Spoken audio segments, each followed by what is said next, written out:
Yes, it's wonderful news, for when all these wonderful people get into the swim, it's a wonderful life. For never before has any film contained such a full measure of the joy of living, the drama of living, and above all, the glorious romance that makes this such a wonderful life.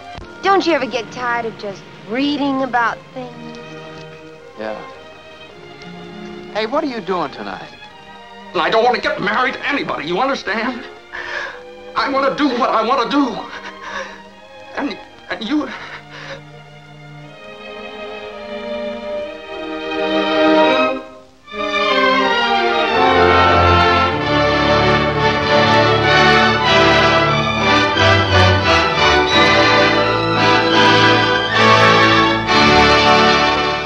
So after you remember the end of Miracle on 34th Street, where we commented on how Kris Kringle apparently left his cane in the house. Yes. And we thought that, what's his name, the lawyer dude, was regretting because he saw that Santa was real in that moment, right?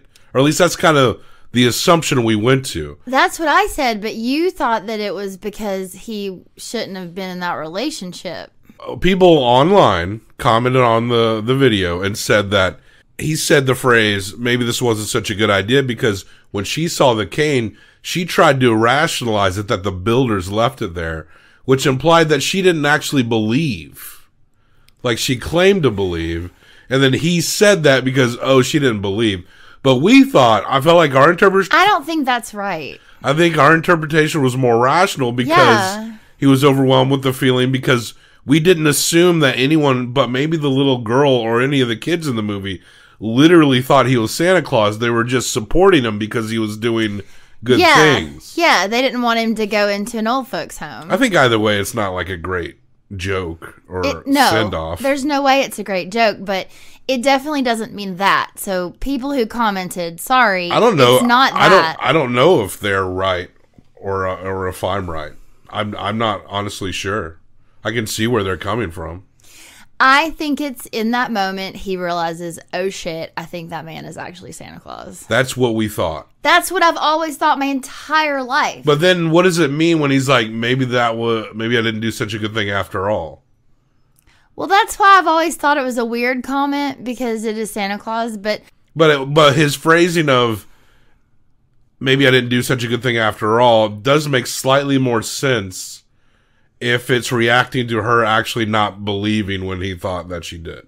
It does make slightly more sense. I don't think it... Okay, so you just still think it's what we initially thought. Because I think she still believes. I think it's just one of those, like, no way. Someone must have left that. That can't really be him. And then I think he was like, oh God, maybe he really is Santa Claus, but it's just the wrong line. Maybe I didn't do such a good thing after all. I think he really is saying like, oh shit, is that man really Santa Claus?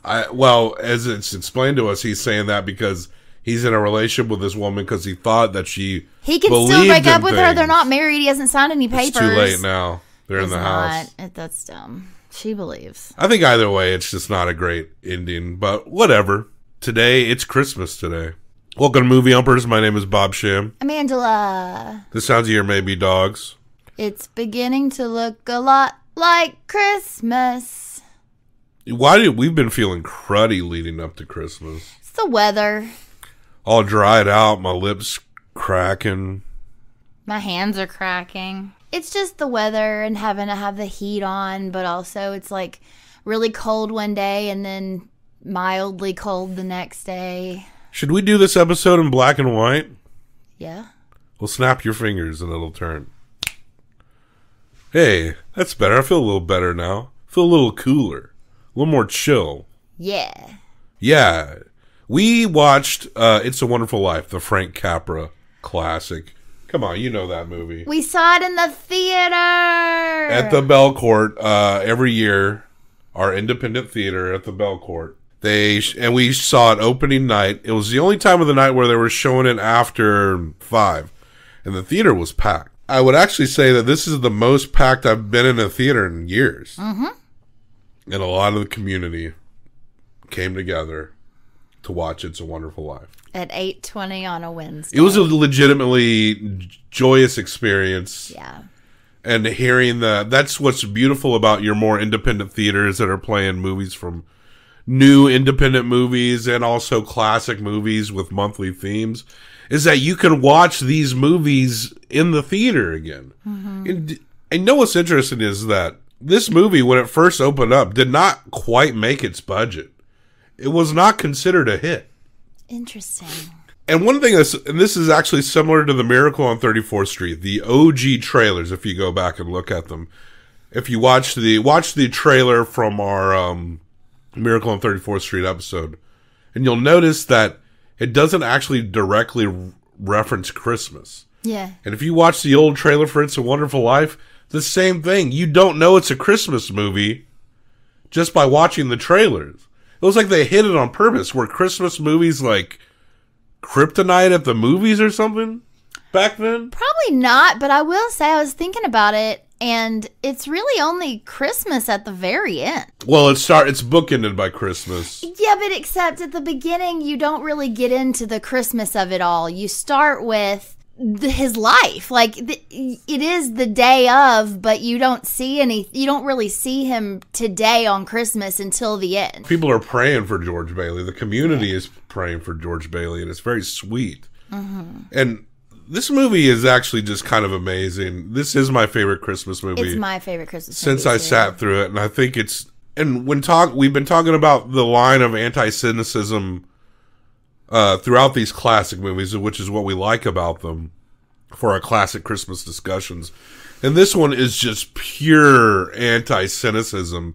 There are themes and things in which George Bailey says, the way he represents his values. He has dreams and he has disappointments, but he also has stances. And the things he says to Mr. Potter, like in his office. A discontented, lazy rabble instead of a thrifty working class. And all because a few starry-eyed dreamers like Peter Bailey stir them up and fill their head with a lot of impossible ideas. Now, I say... Just a minute. Now, hold on, Mr. Potter. Just a minute. Now, you're right when you say my father was no businessman. I know that. Why he ever started this cheap penny ante building alone, I'll never know. But neither you nor anybody else can say anything against his character, because his whole life was... Why, in the 25 years since he and Uncle Billy started this thing, he never once thought of himself. Isn't that right, Uncle Billy? He didn't save enough money to send Harry to school, let alone me. But he did help a few people get out of your slums, Mr. Potter. And what's wrong with that? Probably... Here, you're all businessmen here. Doesn't make them better citizens? Doesn't make them better customers? You said that what'd you say just a minute ago? They had to wait and save their money before they even thought of a decent home? Wait for what? Until their children grow up and leave them? Until they're so old and broken down that do you know how long it takes a working man to save $5,000? Just remember this, Mr. Potter, that this rabble you're talking about, they do most of the working and paying and living and dying in this community. Well, is it too much to have them work and pay and live and die in a couple of decent rooms and a bath? Anyway, my father didn't think so. They would call that socialism now. Oh, sure. Father runs a building and loan, but his father's not like the best businessman. His goal is to help people in the community obtain and own their own houses. Yeah, they're not making any money. These are not rich men. They are truly floating everyone in the community who wants to own their own home. It's this idea of everyone deserves not only to have a home, but to own something that is their own, that they can control. Yeah. A little piece of land. Everyone deserves a home. Everyone deserves a home. We've heard this theme, and it's interesting how we're hearing it from movies of a time in which they weren't without their own issues at these times, you know, significant issues that affected society in a deep way. And yet, the movies we get today just are not so breathlessly anti-cynical in the way that these classic Christmas movies are. We do get George Bailey. He's the everyman. James Stewart. All right. Well, It's a Wonderful Life from 1946. All right. Directed by Frank Capra. Written and directed by Frank Capra. Written by Francis Goodrich, Frank Capra, Albert Hackett, and Joe Swirling. Starring James Stewart, Donna Reed, Lionel Barrymore, Henry Travers, amongst others. Which one is Lionel Barrymore? Is that Mr. Potter? Is he of the Barrymores? I don't know. They kind of had a little dynasty going on. The Barrymores go back quite a ways. Yeah. So he could be. Vaudevillians. Yeah, totally. I guess it might be makeup. I'm not exactly sure how old Lionel Barrymore was, but Henry Travers was Clarence Oddbody. Yeah, Clarence Oddbody, he's an angel second class. The Cosmos are talking early on in this movie. Looks like we'll have to send someone down. A lot of people asking for help for a man named George Bailey. George Bailey? Yes, tonight's his crucial night, you're right. We'll have to send someone down immediately. Whose turn is it? That's why I came to see you, sir. It's that clockmaker's turn again. Oh, Clarence hasn't got his wings yet, has he? We passed him up right along. Because, you know, sir, he's got the IQ of a rabbit. Yes, but he's got the faith of a child. Simple. Joseph, send for Clarence. You sent for me, sir? They're answering some prayers. I'm always kind of surprised by that scene every time it comes up. Also, you know, the very beginning of this does look a lot like Christmas in the opening credits. It literally is Christmas Eve when it opens. But the opening credits look like a Christmas card. Like, it looks like it's going to be a happy Christmas tale, right? You know, this movie is one that I watched a ton when I was a kid, and I didn't really get the gravity of it. A lot of this movie went over my head, you know? And, you know, we watched it last year. It was the first time I'd seen it as, like, an adult who owns a house and, like, has responsibilities and understands what's going on. And this time, I got even more out of watching it on the big screen and just being 100% with keyed a into crowded audience. With a crowded audience. I would venture to say it's not only my favorite Christmas movie, I think it's one of my favorite movies. It is. It's really one of the best. Like, across the board. I mean, yeah, totally. It's one of the best made movies ever. And best acted. Jimmy Stewart, this role was made for him. It feels as much. There's no one more perfect than Donna Reed for this part. Yeah. Like, everyone is so I kind of thought Violet was hotter, though. Well, Violet is hot, but that's the thing. Like, that's the thing. Violet is the girl you want to fuck. Right. Mary's the girl you want to marry. Yeah. She's the girl next door. Well, the Cosmos are talking to Clarence the Angel. Clarence needs his wings. But first, they need to tell the life story of George Bailey. You got to learn about somebody if you want to help them. Right off, when we see these kids sledding on some shovels going down into the ice, like the camera work right there is really amazing. The cinematography, Joseph Walker and Joseph Byrick, just having the cameras just following through. Like, it's not just a great themed movie, but it actually is very well shot. Mm-hmm. And then George's little brother, Harry, falls into the ice. I also they do this in each one of these memories, but like the freeze shots, like he'll be yelling, like he's like yelling like, "Come on, boys!" And then it like freezes and they're like, "That's George Bailey." And then it does it like every time it shows him, like it'll like freeze and like have an image. I don't know. It's just really well done. And so George ends up rescuing his brother from the ice, and then he gets sick from it. He gets so sick that he loses the hearing in one of his ears. Yeah. Which would affect being able to join the military or anything like that later. Because this is also a wartime movie for part of it. He works in a drugstore for Mr. Gower. Mm-hmm. And he's mostly making ice cream and sodas. And that's when we meet the young Mary and Violet and how they are introduced to George. Everybody's wanted Georgie his whole life. So Mr. Gower is not obviously doing well. You can tell he's really choked up, and George finds a letter telling him that his son has died from pneumonia. Yeah. And he goes to offer assistance while he's doing a prescription, and he drops these pills, and he gets some things mixed up, and he accidentally mixes up some toxic chemicals to go into a prescription for this boy. George catches it, and he intercepts it, but he forgets to make it right, and he doesn't deliver the meds, because, of course, Mr. Gower doesn't know he messed it up. So later we come back, and this scene fucks me up every time, like, the emotional range in this scene, just where it goes, like, I cry like a baby every time you watch this scene. Mr. Gower receives information that the person did not get their meds, and he's angry at George, and he starts, and keep in mind, he just found out his son died. He's completely fucked up. And he's drunk.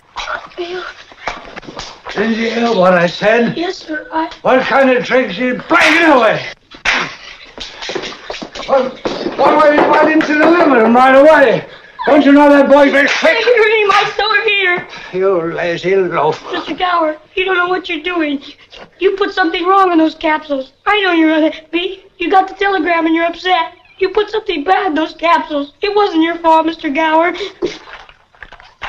Just look and see what you did. Look at the bottle you took the powder from. It's poison, I tell you, it's poison. I know you feel bad.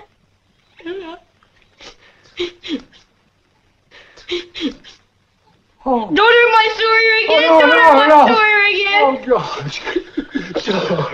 Oh, Mr. Gower, I would never tell anyone. I know your feelings. I would never tell so. Hope to die, I won't. He slaps him so hard he starts bleeding from his ear. And then he goes from like just being like so hurt and enraged to just embracing this boy so and then tightly. Both crying. I was fucking choked. Well, because then George is also like, I'll never tell anybody. I'll never tell a soul. It's when people are embracing each other, when they're coming together, whether it be Mr. Gower and a young George Bailey, or George when he meets, when he connects with Mary, or George when, like, he thinks he's lost everything and he's got his child in his arms and he's just broken and he's just holding on to that child because that's, like, all that it means anything anymore. It's so powerful. Feels so fucking real. You kind of forget they're even acting at that point. Yep. They're just, the emotions feel so raw and it's just, you can try your hardest and not achieve that particular emotional resonance, that balance of trying to make it feel natural and forced is such a thin line. Mm-hmm. But this movie makes it feel so breathless.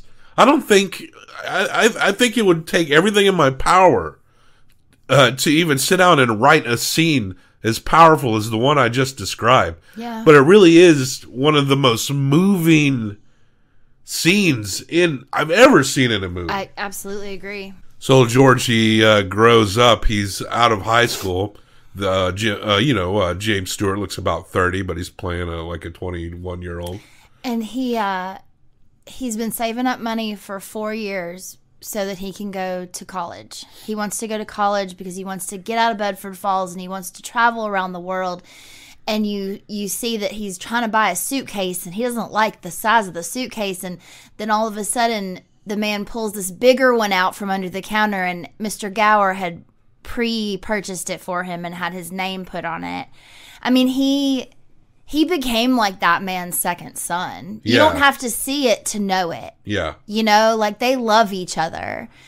And even just that, like, I think, obviously you see Mr. Gower a few other times, but this is another movie purely about relationships and realizing what is important in your life and that community. It's the people and not the things that matter. Yeah. And George knows that, but he also has these dreams that are so big. It's his brother's graduation night. His brother's graduating from high school. And this, to me, when I was a kid, I thought, like, the best scene in the movie because I was a kid, right? And it's when, Mary's all grown up and George is all grown up and he shows up at the party. And, also the one-liners in this movie. Yeah. It's, like, fucking snappy as shit. When they're sitting at the table, him and his dad, and, like, the maid is there, like, they're just, like, it's so funny, right. This the dialogue movie. Is really good. So good. The delivery of everyone is so brilliant. Even their little mama cracks me up. They pick her up and carry her down the stairs, like, they're singing. Like, this movie goes from making you cry because it's, like, so sad and heartfelt to making you so incredibly happy. Like, he goes and he sees Mary across the room and they make eye contact and he basically walks over and tells this guy to just get the fuck away from them so he can dance with this girl. And they start dancing and the boy's mad, so he gets his key from his friend and it's this big deal that this is a new dance floor has been built on top of a pool. The floor opens up, like the basketball court opens up and there's a pool underneath and they all fall But they don't all at first. Like, it's this scene of everyone sees it except George and Mary because they're so into each other. And at one point, he actually thinks, like, oh, we must be winning. We must actually be really good at this. And the amount of times that they almost fall before they fall, it's like brilliant comedic timing. It's almost one too many times that they almost fall. And then they do, and then everybody jumps in, and then you get the scene where he's walking her home, and they're falling in love. Yeah, and they're in her robe and stuff, and he's kind of toying with her, and her robe comes off, and she hides in the bushes. But then that's when he gets word, because he's about to go off to school, and Harry's going off to school as well. He's supposed to leave. No, Harry's going to work at the building and loan for 4 years to save up his money to go to college, because their dad, even though he has this business, has no money to send them to school. But his dad wants George to stay and run the building. He wants him to come back after college. Well, in that moment, they find out that George's father passes away. Yeah. So George makes a decision to stay to run the building alone, and he sends Harry off. And he gives his brother his money to go to school. To go to school. He's always doing what's right, even though it's not lining up to his dream. And this is very important.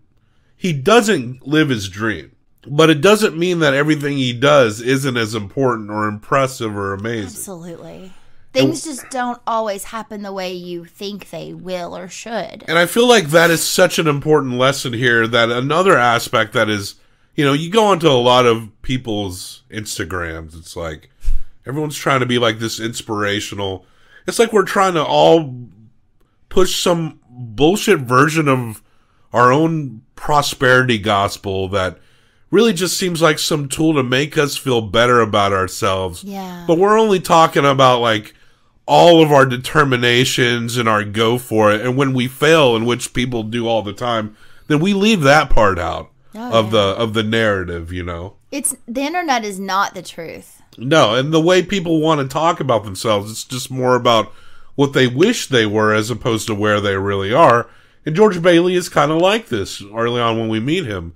Well, his brother is going to come back from college in the hopes that he will pick up doing the buildings alone. And then George can go travel the world. At this point, he's not trying to go to college. He just wants to go. But Harry met a woman, and he's got a line on a great job in Buffalo.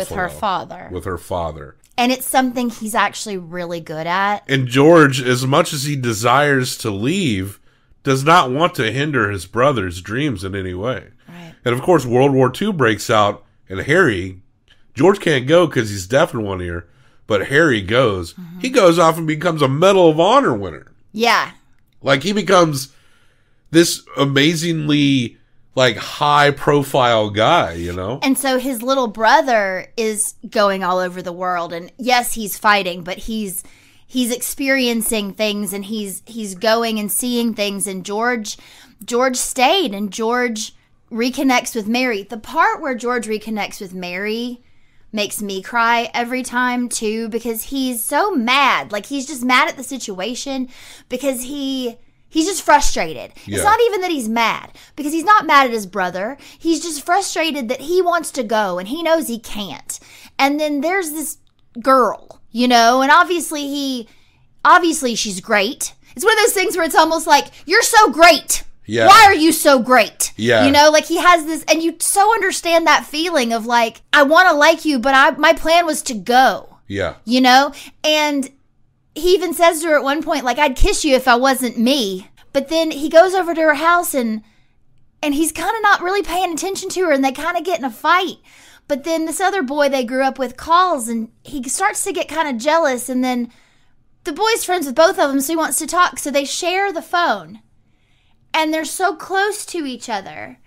And it's like this, they're like magnets. They got a like spark. They cannot stay away from each other. And even when they hang up the phone and he finally is going to kiss her, it's like there's this desperation in it that, again, is one of those things that, like, you cannot make that up. Like, I'm not saying that they had anything truly between each other, but there were, the way that they gave themselves over to these characters, it, like, breaks your heart. Like, you should be happy, but you're also It's like devastating. So now George and Mary get together, and they end up moving into this decrepit house that they broke the windows out and made wishes in. She's always wanted to live there. And their friends are like serenading them and like pretending like they're chauffeurs and shit. Bert and Ernie. Because on the day that they were supposed to leave on their honeymoon,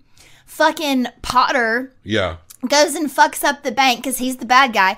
And all this stuff happens where like people are trying to get their money from the bank and they can't. So they go to the building and loan and they're like, I need my money from y'all. I love this part as well. They've got like $2,000 that this is the money that George has saved up this whole time to first go to college and then to go on these trips. And so this is his money that he's been saving for years and years. But of course, the building loan isn't profitable. But Mr. Potter has said that if they pull their shit out, even though they can't access their money right now, they can over time. Well, Potter says, you put your money in my bank, I'll give you at least half of what you're... Well, what he wants is their shares. Yes. So if he gets enough of their shares, he will own the building and loan. Yeah. Because it's like they're all shareholders within this building and loan. And that's what George is trying to explain to them is that I don't have your $200 because your $200 is in his house and his money is in his house. And you can get your money in 6 months, but I can't give it to you today. And so his wife... George has literally built... I mean, this will come a little later. George literally builds a neighborhood for people in need of homes.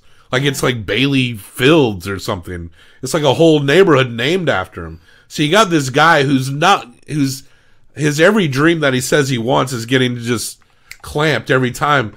But he's actually like providing things to his community. Yes. And this is a moment in which he has to talk his community back into staying together and staying with him because they're so scared about losing their money and they're impatient. And so at first they're like, I want the whole 200 that's in my account. Well, and that he's one guy does still get his whole 200. And Mary takes the money that they were going to use for the trip, and he's like, here's the money here. And so George's like, I got $2,000. I got $2,000. Here's $2,000. This will tide us over to the bank reopens. All right, Tom, how much do you need? $242. No, Tom, just enough to tide you over until the bank reopens. I'll take $242. There you are. That'll close my account. Your account's still here. That's a loan.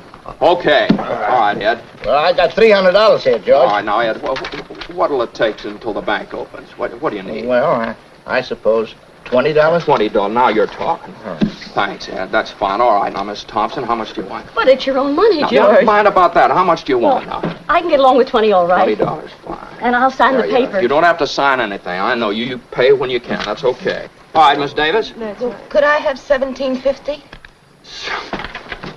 Bless your heart. Of course you can have it. You got 50 cents. $17.50, and he kisses her, and he's like, God bless you. Yeah, it's so sweet because it is in that moment. It's like, okay, right. Because that's the thing he says to them is he's like, you're going to go sell your shares to Potter, and then you're going to lose your house. So you think he looks at one guy, and he's like, you were 2 months late on your mortgage. Do you think that Potter would not have foreclosed on your house? Like, you would be paying him this, and apparently it's like insane rent rates that that Potter would charge people. And so that's why they could not buy houses because they couldn't get a foot in the door. And that's where George and his family steps in. Oh, and that was the thing too. The reason George stayed, he was going to go after they settled his father's affairs. He was still going to go. But if he had left, they were going to dissolve the building and loan. Yeah. They were like, we'll keep it open if you stay. So it's literally one of those things where like all these people are going to lose their homes unless you stay. Yeah. It's all got to be always George. been on his shoulders. George embodies his father's intentions and dreams, whether he wants to or not. He understands it. And he even says like, my dad was not a good businessman. I'm not a good businessman, but I understand what people need. This movie has since become an institution throughout the rest of our lives. People watch this yearly, and I'm watching this movie and seeing like, how is this movie not politically radicalizing people against our system and the way we use each other, the way we cynically pull from each other? Because this movie is about the opposite of all of that. It's about community and overcoming cynicism and profiteering because family and everything else comes first. And also, like, giving people a chance. Yes. You know, there's this, people talk in the town like he's fucking Violet, and he's not, but he gives her money. Yeah. Because she doesn't have money, she needs help, and they're friends. You know, it's one of those things where people are, even when you're helping them, they're still looking for something bad in you always. There's nothing bad in him, and he's truly been just like worn down by trying to help everyone. And they've all kind of gotten a little lost of what the goal is. Well, the thing about the neighborhood that George Bailey helps people in, helps the Martinis get a house and everything. I love the Martinis. And helps them set up their, business, their bar or whatever. And it actually, in the long run, since the town didn't take their money out of the buildings alone, these houses are actually highly profitable because he helped them get these houses at such a low price. And now, because they're a thriving neighborhood, the houses are worth way more than double, and that's a threat to Potter. And even a guy that works for Potter says that they're like the cutest little houses you could imagine. Yeah. You know, it's the nicest neighborhood. And Potter tries to buy out George, pay him $20,000 a year, which is huge in 1946. And which is funny how that is not even a living wage now. I love this scene. And he's offering to run his branches and his banks or whatever. And for a minute, George is like, maybe this is what I should do. But there's that second where then he shakes Potter's hand. Okay, Mr. Potter.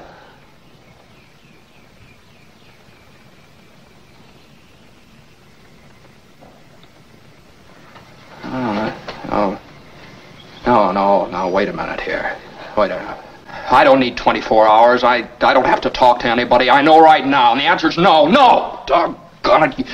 You sit around here and you spin your little webs and you think the whole world revolves around you and your money. Well, it doesn't, Mr. Potter.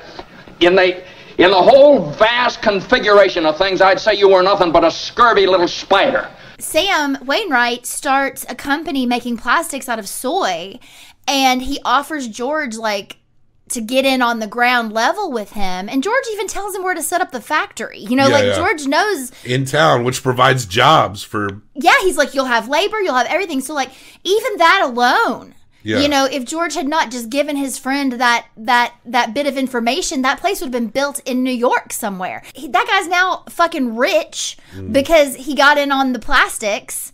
But that was the thing where George was like, I don't want ground floors. I don't want this or that and the other. I just want you, Mary, you know, whatever. But she says to him over and over again, and that's the thing, I think that he can't see in himself what she sees in him. She understands how wonderful he is, and she always has, and she doesn't need anything.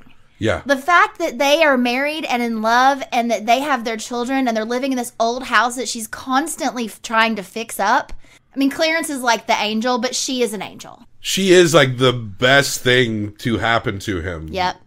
Like, truly. And it is kind of funny when we get the alternate world here. Their Uncle Bill, who co-founded the Buildings Alone with it was George's father. But Uncle Bill, he's a good guy. And he has all these pets. There's a fucking raven that hangs out. A squirrel. He's got a monkey and a squirrel and a little bird. Like, this guy, there's just like a crow or a raven that just hangs out at the Building Alone. He's extremely forgetful, and he ties all these strings around his fingers to remember things. Which, honestly, this is a kind of a little bit of an aside, but I just have to point out. So he ties all these, and that always, anytime anyone has a string tied around their finger, it always makes me think of this Bert and Ernie book that I had when I was a kid, where Bert's trying to remember something. The reason I say that is to say, it made me genuinely giggle, because I don't think I ever realized that the cab driver and the cop that serenade them, that are their friends, are Bert and Ernie. That is absolutely where they named those. It had to be, right? Yeah. It had to be. Oh, I love it. But Uncle Bill has about, $8,000, which floats the business. It's what they made and they can turn over. They've got to go make the deposit. But he meets Mr. Potter at the bank, and they have some wordy exchange, but he accidentally leaves the envelope in Potter's newspaper after he reads something from it. He's showing him, he's like, look at the Bailey boy got a Medal of Honor. He's showing him Yeah. Harry's Medal of Honor. Right, because Potter hates the Baileys. So Uncle Bill is just like rubbing it in his bragging. face. But he leaves the envelope of $8,000 in Potter's paper when he hands it to them. So Bill can't find it. And now, the thing is, if they don't front this money up, it's essentially fraud. It makes it look they just stole the money or they don't have it. Like, you know. It's going to ruin them. It's going to ruin. It's going to close everything down. And Potter realizes Potter immediately. will take over everything. But he looks out and he sees Billy scrambling and he decides not to tell him. Yeah. He's like, oh, I'm just going to hang on to this money. They cannot find this money. And George is wrecked. And he goes back to the house and the kids are... Daughter's practicing the piano. He's got 4 kids at this point. One girl's sick in bed, and the kids are just around setting up the Christmas tree. The oldest tree. boy's asking him how to spell long words, and the little boy's George pulling on him. This is such a relatable scene. Yes. So fucking stressed, and he's got this lovely family, but he just can't take it because everything that he built is just about to go away. He could get locked up. Yeah. And he's looking at them, and all he can think is that he has failed them. And that's the part where he's holding his the daughter or the son, I forget. The little boy, the little baby boy. And then he's also snapping at the whole family, and then he just feels so bad that he runs away, and he goes and he gets hammered, and then he drives drunk, and then he drives into a tree, and then he goes to the bridge, and he's going to throw himself off the fucking bridge. And then that's when Clarence shows up. The angel without wings. He's a class 2 angel. He's an angel second class. Angel and if second he class. Can help George, he will get his wings. So Clarence throws himself in the water like, help, help. And so George, of course, saves him. And he explains to George that he's an angel. He's his guardian angel. Well, you look about like the kind of an angel I'd get. And George was like, of course he doesn't buy it. He's drunk. I do love I jumped in so you would have to save me, and by that I saved you. Yeah. And of course it sounds crazy as hell. But if after watching his life story, it's not. That's exactly what George Bailey would do. So George at some point is like, I suppose it'd been better if I'd never been born at all. What'd you say? I said I wish I'd never been born. Oh, you mustn't say things like that. Wait a minute. Wait a minute. That's an idea. What do you think? Yeah, that'll do it. All right. You've got your wish. You've never been born. And then they go around town to see, and it takes a bit to convince George. He doesn't. Of course, no one would be like, yeah, sure, you're my guardian angel, and I really was never born. But the way they do it's really interesting, because he kind of is like playing with him a little bit, and he thinks he's like a drunk old man. He goes to his car where he crashed it, and there's no car there because he never crashed the car. It never existed. They go to where the Bedford Falls sign is, and it says Pottersville. Pottersville, and it's looking like New Orleans. And where the Bailey Court, or whatever it was, Bailey Park, I think that's what it was. Is a cemetery. He goes to Martini's bar, and nobody knows him, of course. And then Mr. Gower comes in, and he's like homeless begging, and they throw him out. And then when George defends him, they're like, oh, he killed a kid a long time ago with some bad medicine because George wasn't there to stop the... And he spent 20 years in prison. So you're probably just like that guy. Then he goes over to his mother's place. Of course, he was never born. And there was a joke early on when he was moving out. He's like, gotta move out of this Bailey boarding house. And then you walk up and it's Ma Bailey's boarding house. But she goes in. He's like, Ma, it's me, George. She's like, I don't know a George. Yeah. And then Clarence, she has no kids because Clarence says, because when Harry broke through that ice, you weren't there to save him. So he doesn't go on to get married. He doesn't go on to be successful in a company. He doesn't go on to win the Medal of Honor. Well, and George is like, he saved a whole like platoon of people, and he's like, no, those people died. They all died. And then the audience in watching this movie, this part was very funny. He's like, what about Mary? And he's like, I'm not supposed to show you Mary. She's an old maid. This was legitimately She's about funny. to close up the library, and he runs across, and truly... Mary!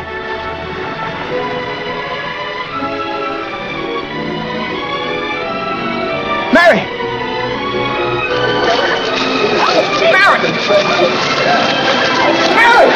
Mary! Mary, it's George. Don't you know me? What's happened to us? I don't know you. Let me go. Mary, please. Oh, don't do this to me. Please, Mary. Help me. Where's our kids? I need you, Mary. Mary's problem is that she has a full-time job and no husband. I know you're going to flash this up, but she looks like she's aged 50 years, and she's like, Mary, you're all dried up. You've never been wet your whole life. I wasn't born, so you never got wet, Mary. The idea this woman would not have found someone else is literally insane. That's the most unbelievable part of that story. It's the most unbelievable part. It's the unintentionally funniest part of the movie. And everyone in the theater laughed as soon as we saw her face. It was like, whoa! Mary, you're drier than the Atacama Desert, Mary. And then he tries to talk to her, and he chases her. He's like, Mary, Mary, and she doesn't know who he is. No other man ever did it for her. There is a part too at the beginning of when he starts realizing that this is real, where he's going down and, where the building and loan is gone, where like the drugstore is gone, and it's all like dance clubs and like naked girls and. Right, it's New Orleans. Disrespect or disrepute. That's the word. Yeah. Establishments of disrepute. And it just makes him sad because his town is gone. This town he wanted so badly to leave. He all of a sudden realizes that he loved every square inch of it. Yeah. So he goes back to the spot where Clarence meets him, and he's yelling, Clarence, he's broken. Clarence. I want to live. I want to live just a little bit more. And then the police car comes up, and this time the cop recognizes him. He's like, you know who I am. You know who I am. And then he goes. Then he starts running through the streets. Hello, Bedford Falls! Merry Christmas! Merry Christmas! Merry Christmas, George! Merry Christmas, movie house! Merry Christmas, Emporium! Merry Christmas, you wonderful building and loan! Every little thing that he nitpicked and shat on. Hey! Merry Christmas, Mr. Potter! Happy New Year to you! In jail. Go on home. They're waiting for you. The town that he's felt has been an albatross on his neck is the thing that like saves him. Mm-hmm. And he goes back to his house and his family's there and he's so happy to see them. But also so are like some guy for the government and some police coming to arrest him. But he walks in and shakes his hand and he's like, I'm going to go to jail. Isn't that wonderful? And then and I also cry at this part. I do too. At one point when George has lost that money, he does beg Potter for the money, and Potter says, "Why don't you go to your friends and neighbors and he's beg like, them they don't for have the it." money?" So, which is Potter kind of says what's going to happen at the end, right? Oh, and he also mentions the hee-haw boy, but he can't get in touch with him because he's in Europe. So then, one by one, all these people start crowding around the house. They're coming in and they're throwing down money. They've got a big basket and they're like, we heard you needed $8,000, and the whole town, the whole community that he's helped his whole life, the town that he essentially built in spite of always feeling like he never truly belonged, this whole community comes together and they scrape money for him to make sure that the building alone, the thing that kept them going. I know. And then one of the guys comes up and he has a telegram and he says, and it's from, I can't think of his name, but the guy who's in Sam Wainwright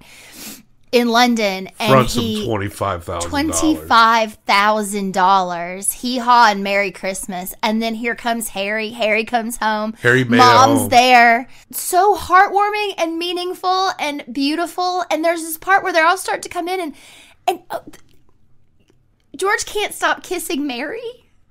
Also. Like, she's like, no, look what's happening. And he's like, no, I love you. Like, it's beautiful. Yeah.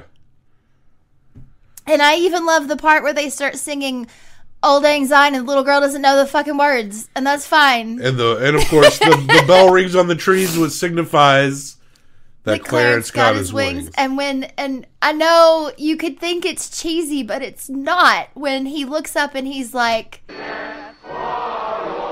Attaboy, Clarence.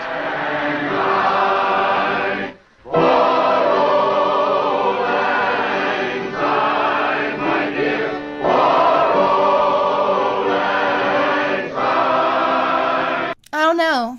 It's wonderful. The movie is about the power of community coming together to protect itself and one of their own and each other. And there does feel like there is something kind of lost, nowadays in terms of we got this communications technology that somehow has made us, like I mentioned before, we're using it to prop up this desire for ourselves, but we're not really truly being real with ourselves, and it seems like our paranoia with one another is at an all-time, especially if you're just filtering everything through your social media or cable news or anything. Mm-hmm. But when you go out into the streets, you wave hi to your neighbors, they'll wave back. You go into the stores and people are just living their lives. Like, I think it is something about our society that has benefited financially, not for everyone, but for a few, to fracture us up, to make us not realize the amazing things that we as a people could do together. And I'm not talking about people in power. I'm talking about everyday people, everyday working people. The amazing things that they can do, that one man can do, that can inspire many people to do. It's one of the most beautiful movies ever made. And if I really had to nitpick film-wise anything, there's that part where Uncle Bill was losing the money with Potter in the bank. There was some weird cuts there. Like, you could see the cuts. I don't care. If I had to nitpick anything. But I didn't notice that. But fuck that. Everything else is just so dead on perfect. This is a perfect movie. It's a 10. 10. Period. It really is. It's no hype. And it's not just a holiday movie or like a... it's like, oh yeah, people always watch that. It's so cliche to say it's like your favorite, but it is, I truly mean it. It's not just my favorite Christmas movie. It is one of my favorite movies that I've ever seen in my life. If you've never seen it, watch it again. And if you think you've seen it, watch it again. We're going to go to the Belcourt every year. Every year. Opening this is night. now what we're doing. Yep. Every year for the rest of our life. I will cry at least Every 2 time. scenes every time. And I think Jimmy Stewart will probably get the best actor at the Humpies every year. Oh, I want a Humpy. You know who didn't get a Humpy? Mary, when I didn't exist. Mary got no Humpies. One of the things that makes me love her so much is that she has layers too. Like, she gets mad at him at one point. She's waited for him to come visit her to the point where she has this drawing that she did ready to go. And she has this record on the record player of Buffalo Girls, because that's what they were singing that night. And she stages it all because she's been waiting for him to come visit her. And when he makes her mad, she pulls the record off and smashes it. Like, it's just these real moments. Even the girl who's like the girl next door, like, gets fucking angry. I don't know. It's just really good. So check it out. It is on the S tier list, alphabetized, all one list. And any movie off this list, you're in good company. And It's a Wonderful Life by Frank Capra from 1946. You goddamn right. It's an S tier movie. Come on. And folks, we hope you have a Merry Christmas today. This episode will be dropping on Christmas. I'm sure you will get to it when you can. And but it's good to, on this special day, one of our favorite movies, and It's a Wonderful Life really is one of the greatest, probably the best Christmas movie ever made. Yeah. No doubt. It has survived the test of time. And even now, when we were at the Belcourt watching it with a crowd of people, there were kids there, there were young adults there were older folk there. There was actually a variety of generations there. It's still important. So check the show notes for links and other places to find us. Like, subscribe, leave a comment. We're wrapping up this year, and we're going to be talking about for January's theme, talking about 2 major leading black men, and Paul Robeson and Denzel Washington. I'm really excited for that month. But we hope that this time of the year, that regardless of what you believe, who you are, that you're warm and having a good time with your family. Everyone deserves a home. Everyone deserves friends. And we appreciate you. We appreciate you. And today I'm just gonna say we love you.